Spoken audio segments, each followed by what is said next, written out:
Buhay pa rin ang ama mo. Hindi ko lang alam kung nasa parte siya ng mundo. Si Jill Freaks ay isang hunter.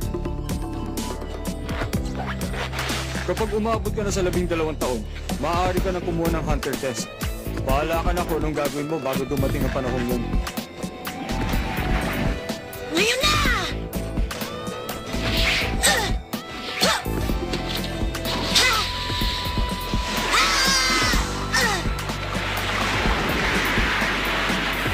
Ayos!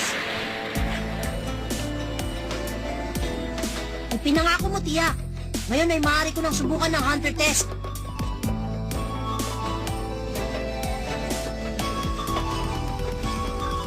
Ang bango ni Tia Mito.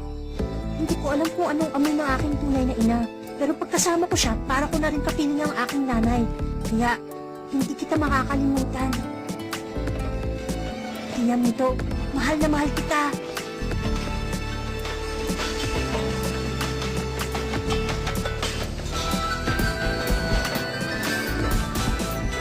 Papa, makikita rin kita.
Hunter daw?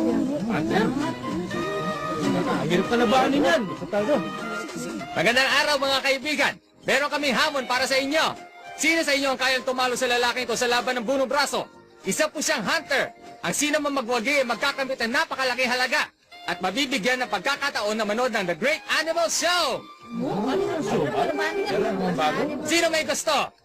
Ang barkong patungo sa Dory, kaya alis mamayang alas 6. Kailangan ko ng malaking pera. Sige, sali ako dyan!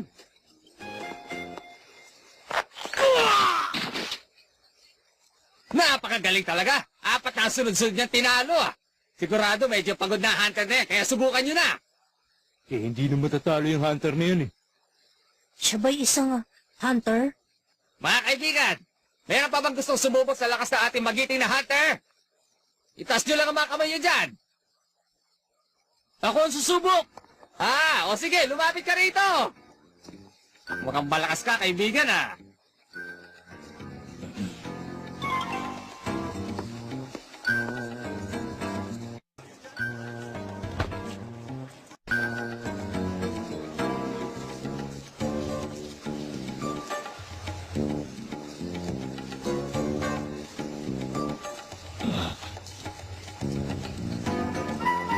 Ready? Go!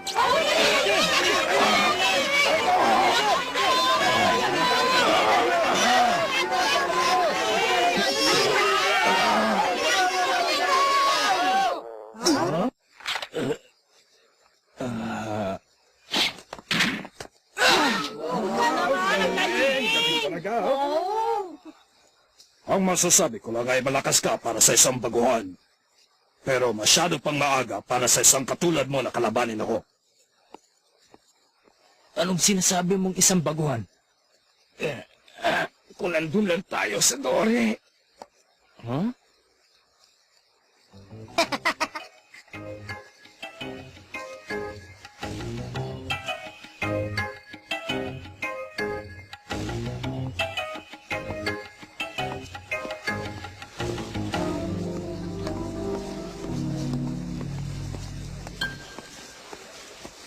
Mister, alam niyo po ba yung barkong papunta sa Dore?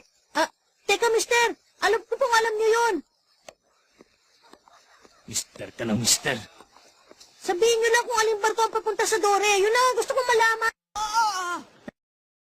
Ituturo ko sa iyo ang papunta sa Dore.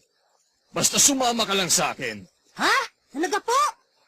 Oo, halika dito.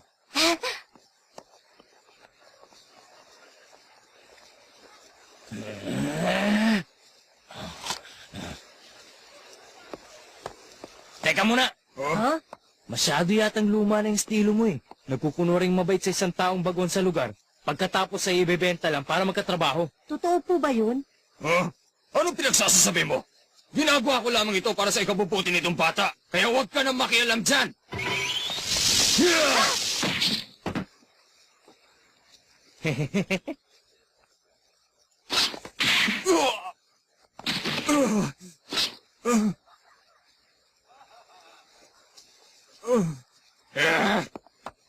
Tabi! Maraming salamat, Mr. Ha? Salamat sa mansanas mo ah. Sige, Ha? Ah?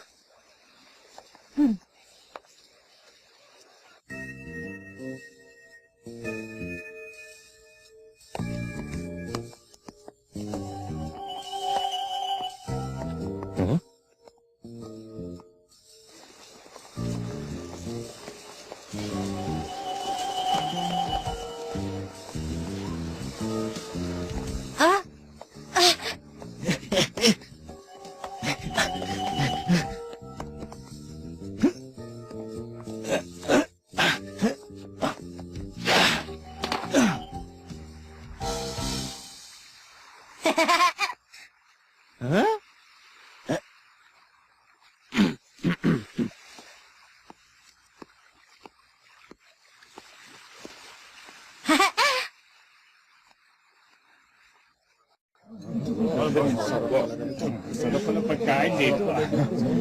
Mura na ah. Oh, eto na yung... Oh! Gagamba! Oh, baka magtagyan! Huwag kang gagalaw! Baka kagating ka dyan!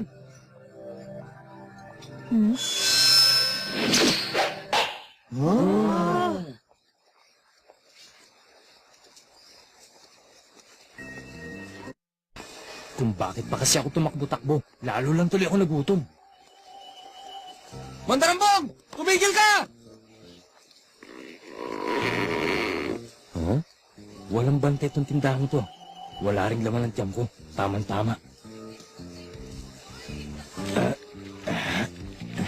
Diyan ka na, bata!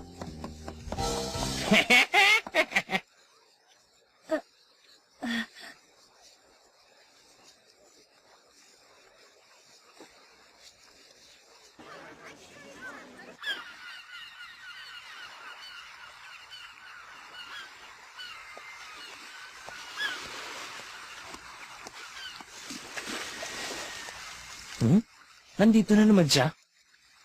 Siguro naintindihan mo na. Ganito talaga ang buhay. Hindi madali ang lahat, lalo na sa katulad mo na gusto yata maging isang hunter. Ang mabuti pa'y bumalik ka na lang sa kandungan ng iyong ina. Ha? Eh? Ang gamit ko! Ibalik mo yan! Ibalik mo yan! Ha?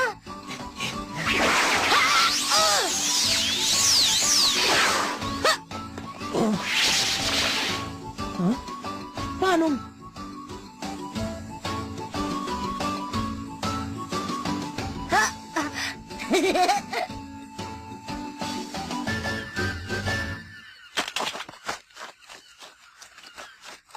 Neptune ang pangalan. Ha? Yung barkong tinatanong mo. Alas sa isang alis nun. Maraming salamat!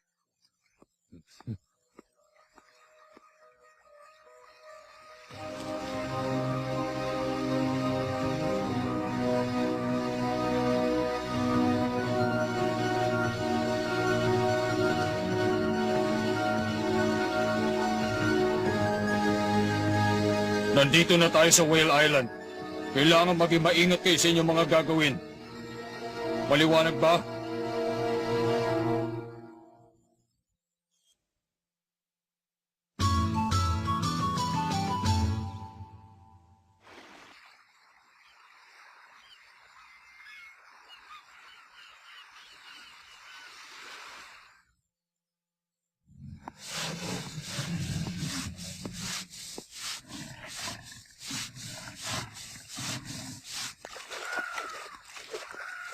Mayroong mga bagong muka. Itigil ang paglilinis. Hoy, dalhin mo kami ng tsa. Sige, boss. Pinapilip mo ako at nahuli mo yan. Hindi ko gagawing negosyo ang pagiging hunter kung baliwala. Hunter pala. Lumapit po kayo lahat dito at ang inyong masaksihan. Ang iba't ibang uri ng hayop sa buong mundo na bihira nyo makikita. Nandito sa loob. Teka, ito na kaya yung barkong sinasabi ng mama? Saan kaya dito yun? Sige, pumasok na kayong dalawa. Ito po ba yung barkong, Magandang araw. Sige, dire-diretso lang. Pumasok ka na sa loob. teka, Magbayad ka na lang paglabas mo, ha? Marami pong pambihirang hayop na dito nyo lamang makikita. Unahin na natin itong higanting ahas na may 3 ulo. Ang pangalan nila ay A-chan, B-chan at C-chan. Sunod ay itong higanting tree frog. Siya ay tumatalon kapag umuulan. Ang kasunod ay ang round turtle. Kapag siya'y gumugulong, hindi na siya mapipigilan.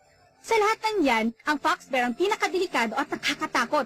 Sila ay masyadong mailap kaya walang tao na nakakapagpaamo.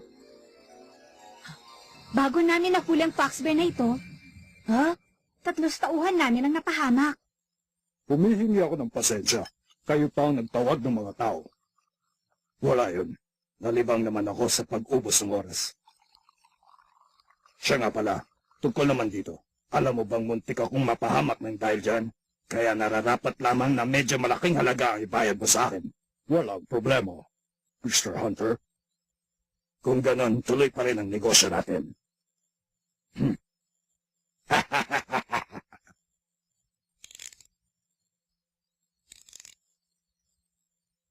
Hoy! Anong ginagawa mo rito?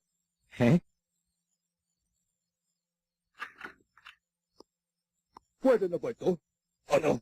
Ang lit naman yan. Dagdagan mo! Ano yun? Doon sa mga hayop. Ano? Puntahan mo nga. Mag-usap na lang tayo mamaya. Sige.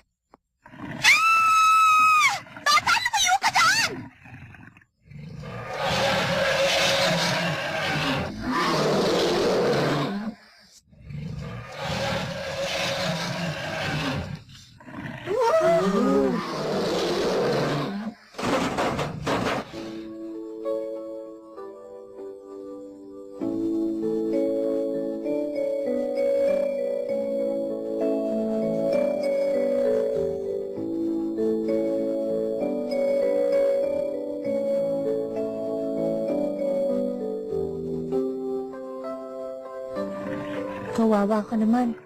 Dahil nasa loob ka ng kulungan na yan. Katulad ni Kwanta, siguro ikaw din ang pinuno ng gubat na pinanggalingan mo.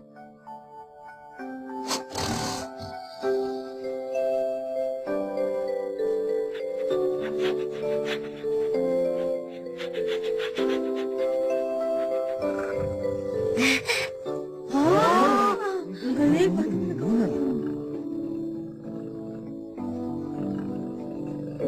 Paano niya nagawa yan? Ano bang nangyayari dito? Bakit ka ba sigaw ng sigaw dyan? Si Po yung bata lumapit dun sa hawla, tapos biglang nagwala yung fox bear, pagkatapos bigla na lang itong umamo. Bata, hindi mo dapat kinugulo ang aming negosyo. Kahit isa kang paslit, dapat kang maturuan ng leksyon. Mr. Hunter, Hunter?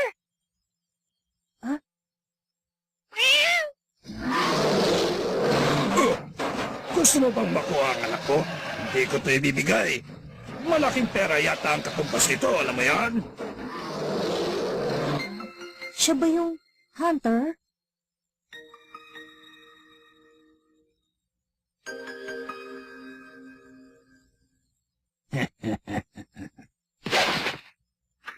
Dito muna ako. Palagay ko, ang code ay...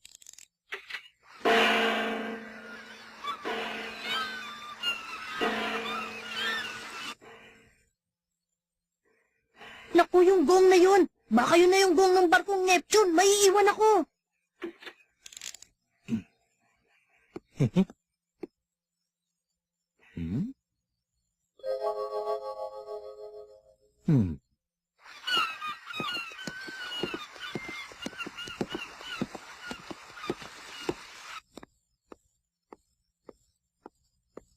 Siguro aalis na yung barkong Neptune. Anong gagawin ko? Ha?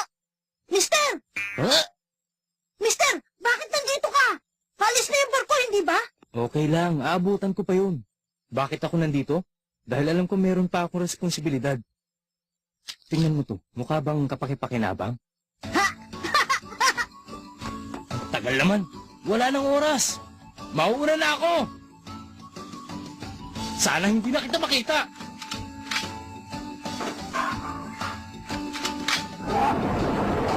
Umalis na kayo! Pumunta kayo kahit saan nyo gusto! Mula ngayon, kayo'y malaya na!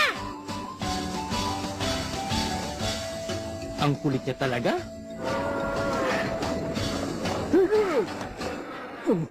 Ikaw ba may gawa niyan? Mga masamang tao kayo. Alam ko yun. Dapat magpasalamat ka sa akin dahil naging mabait ako sa iyo. Mr. Hunter, turuan siya ng leksyon. Bata, sabihin mo sa akin kung bakit mo ginawa yan. Lalaban ka. Hindi mo ba alam ako isang hunter? Alam kong hindi ka isang tunay na hunter. Huh? Masyado kang madaldal. Alam mo ba ang ginagawa ng mga hunters sa tulad mo? Bakit? Mr. Hunter! Maswerte siya. Gutom na gutom lang ako kanina, kaya naisa niya ako. Mister, akala ko ba mauuna ka na? Sinabi ko naman sa'yo, hindi ba? Meron pa akong responsibilidad at gusto kong makatabla dito sa peking ito. Ang galing mo naman! Kita mo? Unang-una, kung totoo siyang hunter, hindi ko siya makakayanang pabagsakin sa isang suntok lang. Sandali lang. Babayaran ko lang yung mga pinatakas mong hayop. Mister, sigurado ka ba doon sa perang binayad mo? Yung perang yun ay ibabayad niya dapat doon sa peking hunter. Kumuha lang ako ng konti para doon sa ginawa ko. Medyo malaki nga lang. Bilisan na natin, baka hindi natin abutan yung barko. Oo. Pagsipaganda na kayo lahat. Itaas niyo ang layag.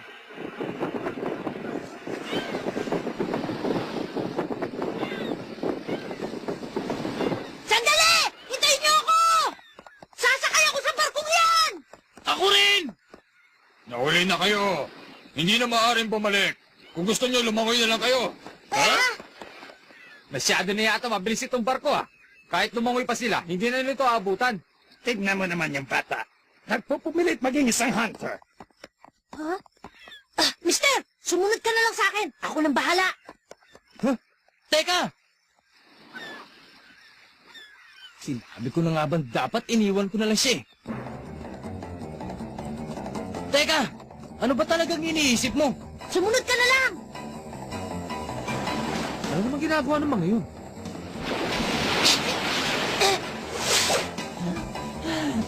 Ano ba yan? Ayos! Ngayon na!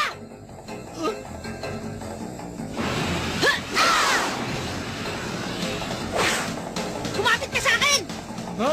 Oh?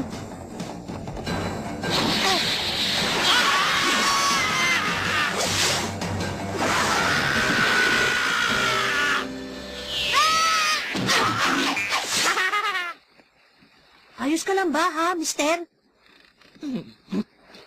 Hindi ako si Mister. Ako si Leorio.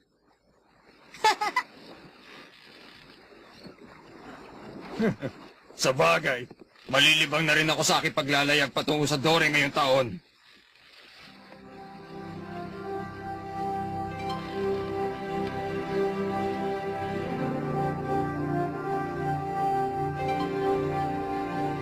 Paalam, Will Alam.